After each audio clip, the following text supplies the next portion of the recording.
અંકલેશ્વરના મહાવીર ટર્નિંગ પાસે એક ઇસમ રિક્ષામાં લેપટોપ મૂકી ચાલ્યો ગયો હતો ત્યારે રિક્ષા ચાલકે પ્રામાણિકતાના દર્શન કરાવી લેપટોપ પોલીસને સોંપ્યું હતું। અંકલેશ્વરના કસ્બાતીવાડ ખાતે રહેતા અખ્તર રહેમાન શેખ ગતરોજ 2.5 થી 3 કલાક દરમિયાન અંકલેશ્વરની મહાવીર ટર્નિંગ પાસે પોતાની રિક્ષા લઈ ઊભા હતા અને ચા પીવા માટે ગયા હતા।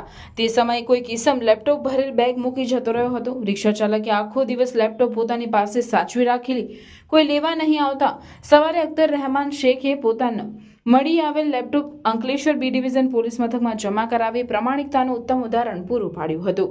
જોકે રિક્ષા ચાલકે પોલીસને જમા કરાવેલ લેપટોપ ચોરીનું હોવાનું બહાર આવ્યું છે।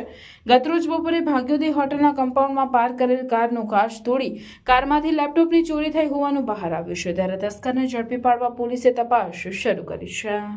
हेलो, મારું નામ અખ્તર રહેમાન શેખ છે। હું રિક્ષા ચલાવું છું છેલ્લા 40 વર્ષથી ને મને મહાવીર ટર્નિંગ પર ઊભો હતો ચા પીવા માટે। પછી વળીને આવ્યો તો મારી ગાડીમાં મેં જોયું કે ભાઈ કંઈક બેગ પડેલી છે નીચે। પછી મેં ખોલીને જોયું તો અંદર લેપટોપ હતું તો હું માણસાઈથી આવીને પોલીસ સ્ટેશનમાં સાહેબ આપીને જમા કરાવવા આવ્યો। એ આશરે લગભગ બપોરના રાતના 3 વાગ્યા 3-1 વાગ્યા હતા બપોરના 3-4 વાગ્યા।